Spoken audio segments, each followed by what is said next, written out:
What's up, everybody? It's the Toy Enhancer, and welcome to the channel. This is the Diorama breakdown for Zartan's lair, the one Bobby Wald won in our grand prize. And I do these videos to kind of show you how the diorama breaks down because it is being shipped, and it explains on how some things work. This is not only for Bobby's benefit, but it can show you as a diorama builder what to kind of do to make shipping easier on you, and things like that. Or you may just want it built this certain way so the components do break down and you're not stuck with a hunk of 3-foot diorama. And we will measure it. So let's talk about the width, the actual width of the base.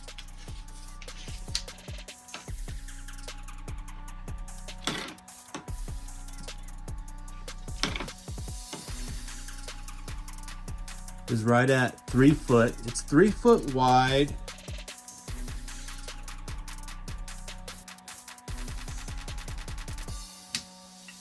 "24 inches deep," so 3 foot wide, 2 foot deep.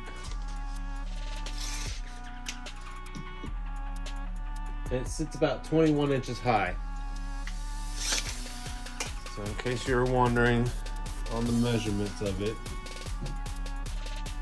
the first strip light that sits around the bay of the swamp is remote control.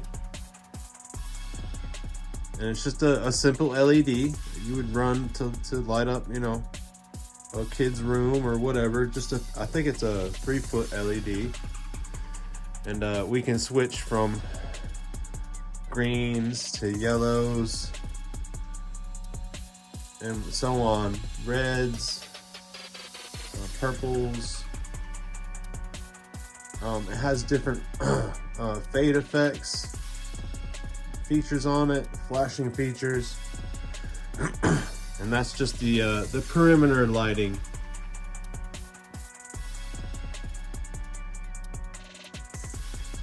All right. Next on the lighting is the cabin lighting, which is on a switch right there on the side of the diorama right here.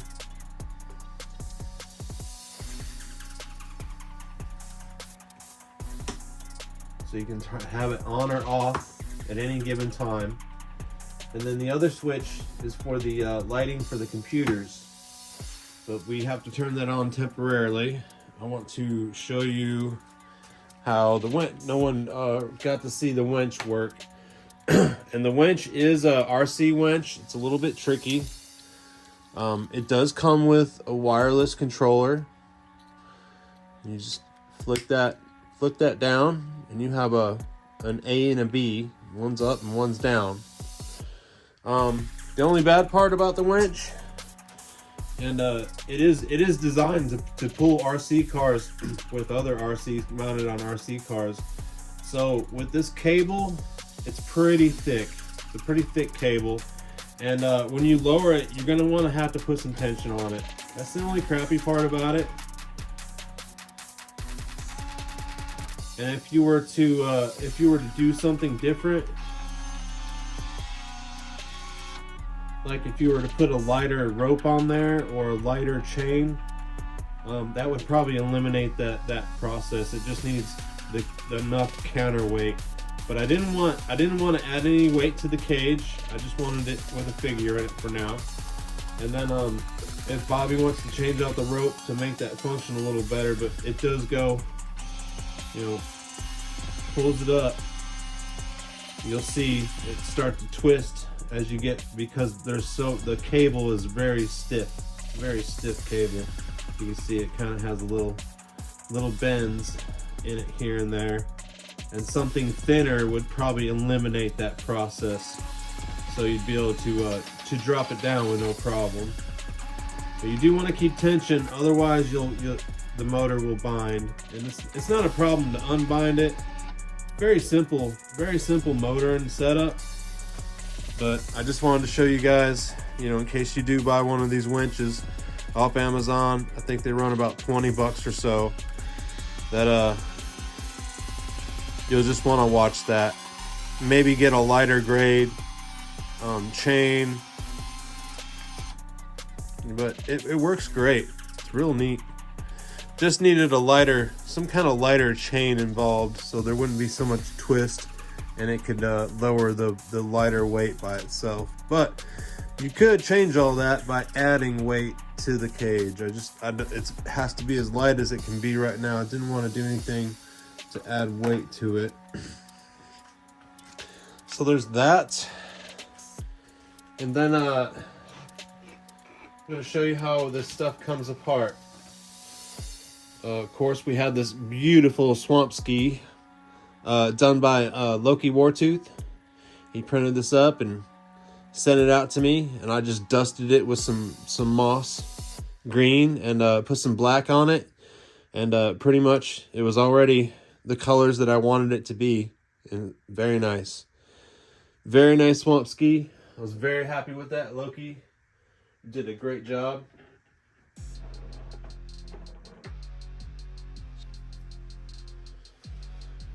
All right, so let's start with,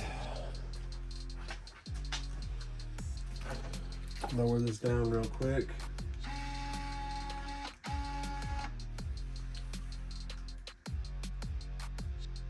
So let's detach this. Let's say like we're gonna break it down to move it, to ship it, which we gotta do anyways. All right, so you just unhook this, and this is very cool. This is why I got the system, because it comes with this pin shackle. Very nice, realistic miniature pin shackle. So I thought that was cool.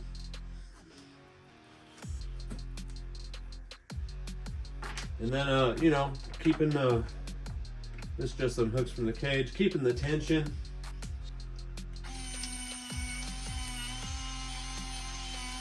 We just reel it back in, make sure it's guiding up on the, it's a very strong motor, and it will shut off. I've never maxed it out, but it does say if it maxes out that it will shut itself off, so you don't have to worry about it over torquing. I wouldn't do it, but I want to keep it nice for Bobby. Very nice motor. Okay, so that's all wheeled in. The trees, these two are very, very light, and can just be moved. And again, I didn't put too much crazy paint on there because I didn't quite know what to go with, so I just kept everything simple with a black background. You know, brown cypress trees. I carved them out, you know, so they had like a dead look on the top. And we put some vines around some of them, you know, some ropage. But yeah, those are the trees. Those are very lightweight, done out of foam. You know, I had to keep the lightweight in mind because it is traveling. And then let's see, we'll pop this piece. Just pops up, unclips like that, comes right off. Right, that is just the little backer wood that everything sits on. So we'll set that aside. These pillars just pop up one by one.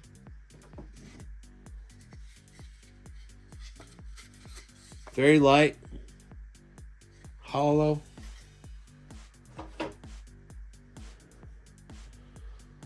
This cage, these are the ones that you can buy on Amazon. I think you can get 2 of them for $8. And they just fold together. They look very good. As you can see, Scarlett fits in there very nicely. I didn't put a female figure in there because she's small though. Trust me on that one. We can let's see, we'll fit the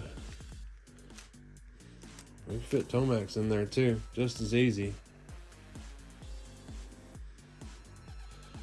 So you can squeeze a big evil character in there, no problem. Not hard to do. I think for the price factor that these cages were pretty cool for what I needed it for.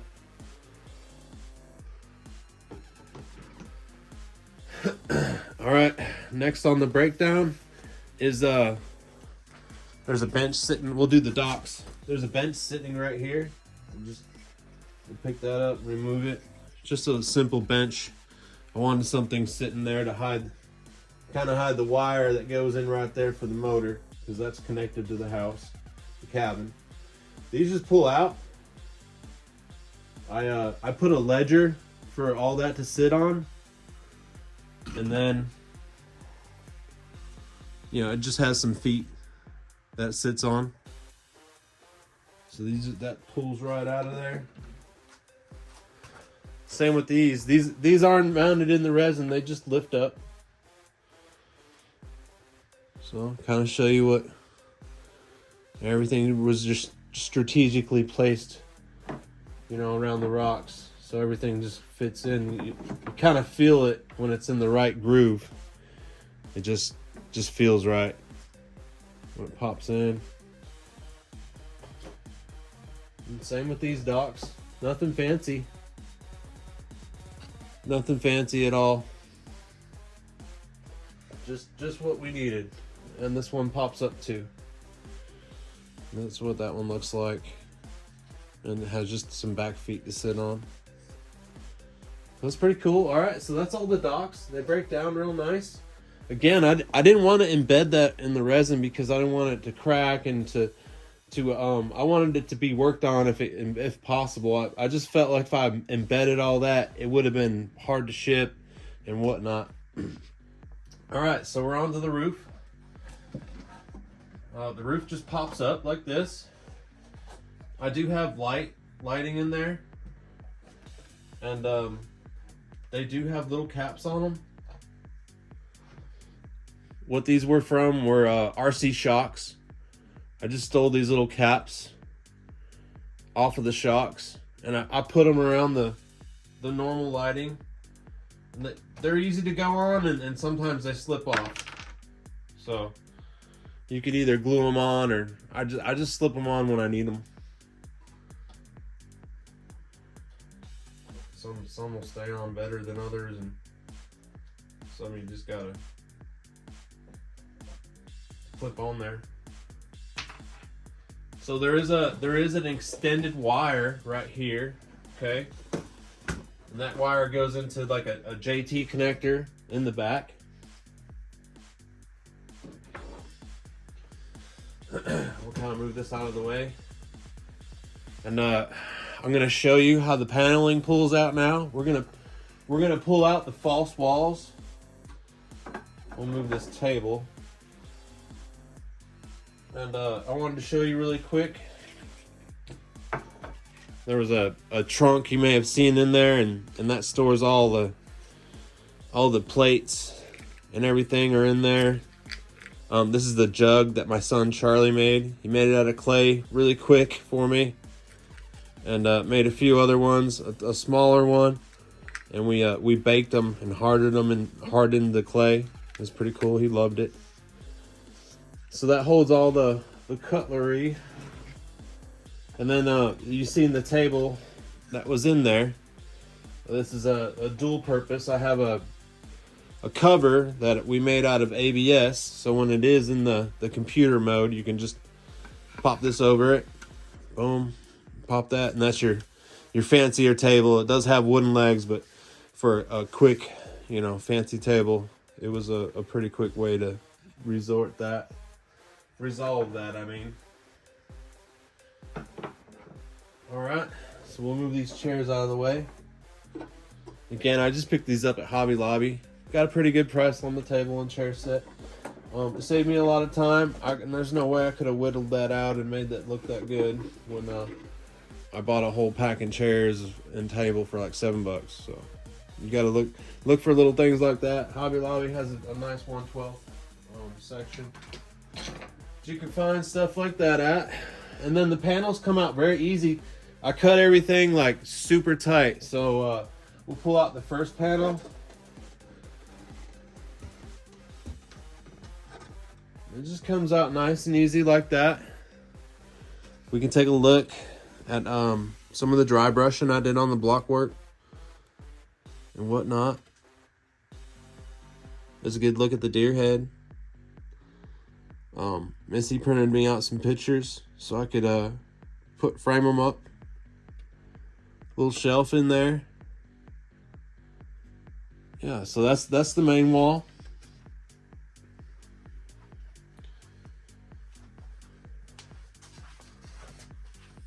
Set this over here real quick. And then we have 2 side walls.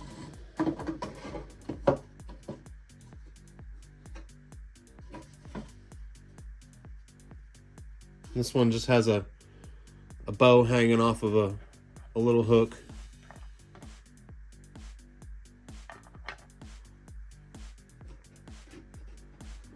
And then the other side wall I left plain.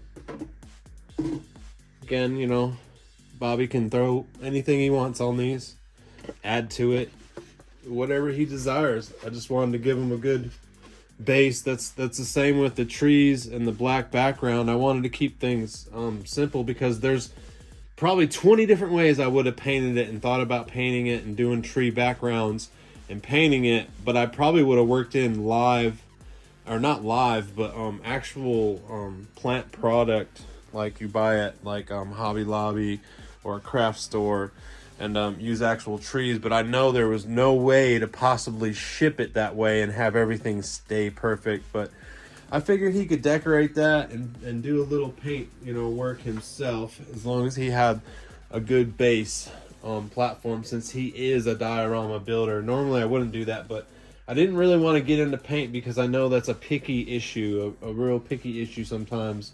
And some people can sit there and paint and make things look amazing. All right, so I'm gonna bring you guys in a little bit closer.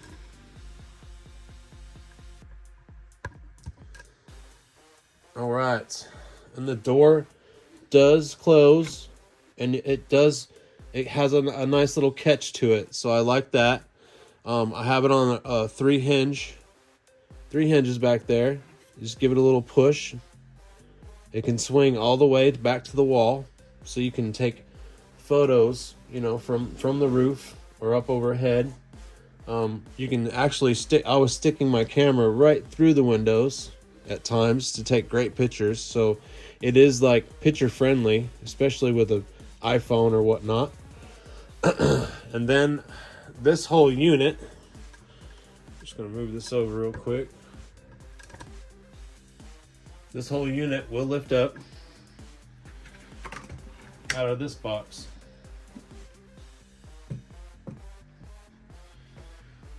And the wires are able to unclip. There's just little J clips and whatnot on them. We'll shut the lighting systems down.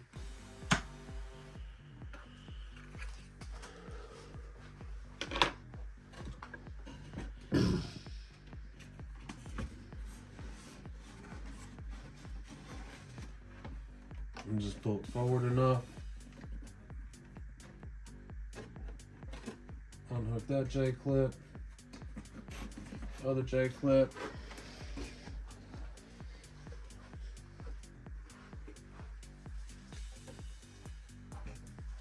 So, this isn't too bad. I mean, the actual cabin, it has a little bit of weight to it, but nothing too crazy. Nothing too crazy at all. I left the sides just bare, the sides that go against the wall. And on this main part, you know, where that's the winch motor there. You can take a good look at it. This whole wall does unscrew in case Bobby ever has to get back to the lighting behind there. And again, this is the back. I just left it bare in case any of the wiring ever needed tinkered with, or everything works amazing on it right now. But yeah, sometimes LEDs will go out for some reason. I've had it happen before. So that whole unit just pulls right out. So you have that would sit in a box, and then this is the the roof lighting. We just have a clip back here for it, and that just unclips. Boom. That's what that looks like. So we got the roof component that we can set inside the cabin, and all the decking components and all that will sit inside the cabin, and we'll do peanuts and make sure everything's packed nice and good.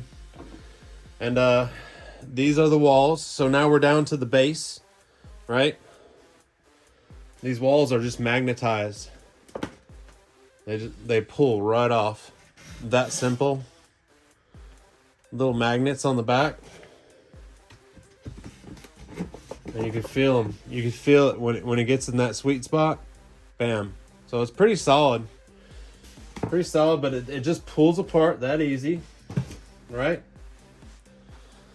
Same with the back wall. Boom. Magnetize. That just pulls off. Okay, so we're down to 2 flat pieces that are about this wide.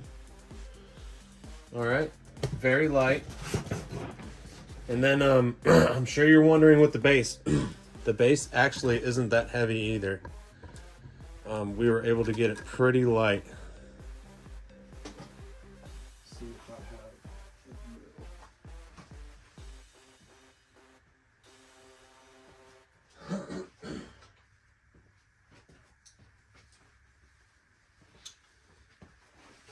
Okay, there's some tricky stuff I had to do on the base. Of course, it has the resin pour with the lighting in it. I just love that effect. I'd say it's about, well, maybe 3/8 of an inch. You can see the crocodiles their heads barely poke out. So that's how thick it is. It's not that thick at all, just to hold all my rocks and lighting in place.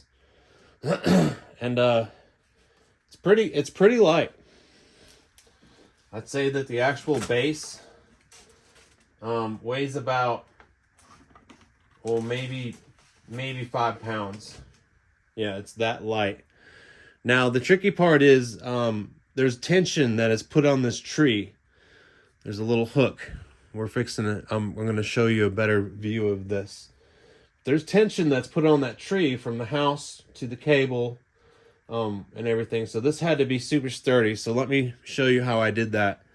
On the bottom side of the base, this is an actual 2x4 block that was cut out.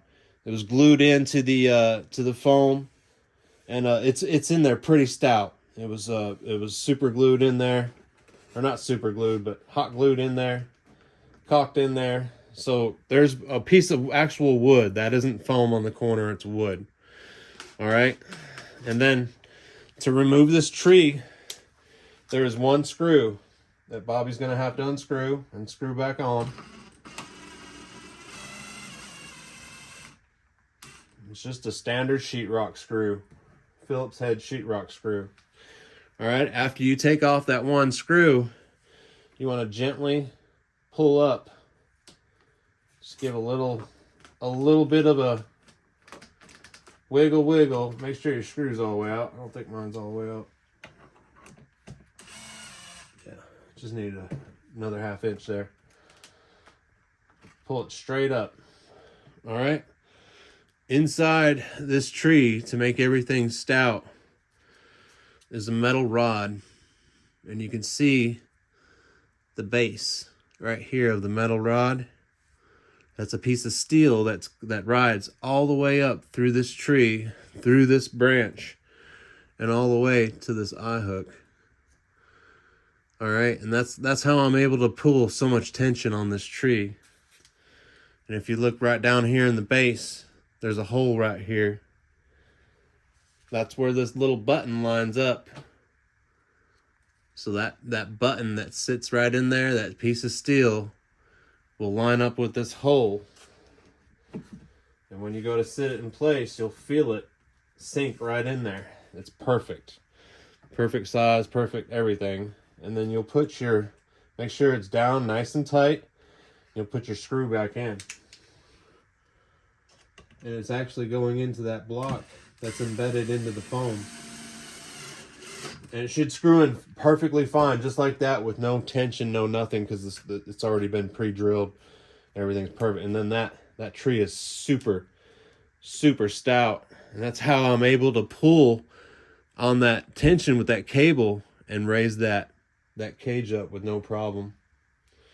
But yeah, so that was one of my engineering problems that I had to solve on the initial plan, because the lifting of the cage was one of my initial plans that I planned out when I first realized I was going to do the diorama back in December, and that was the diorama that I wanted to build. But that was one of my major ideas, because they had the colonel, I believe it was the colonel or the general, one of them. They had the colonel in a cage, and they were lowering him down in the swamp, and it was just a really cool feature that I wanted to throw into my Zartan swamp lair to make it stand out from the rest. And then you have this platform, and this is everything is USB ported. Just pull these ports out. There's two USB ports that you plug in to operate everything. You see, I'm able to pick up this platform with ease. You know, it's not too heavy with the resin pour. And again, I never resin poured here to try to make this is where the cabin sits anyway, so it didn't need it. And again, you know, I had to keep the light factor on everything. And that's the basic breakdown of the Zartan swamp lair. I hope you guys enjoyed the behind the scenes, and we're gonna get this sucker, you know, packed up and ready to ship out to Bobby. Things will fold up real nice, and it breaks down lovely. I'll probably end up shipping that in one package and then shipping the cabin in another package, and that's how you ship it across the United States. All right, guys, I'll catch you on the next time.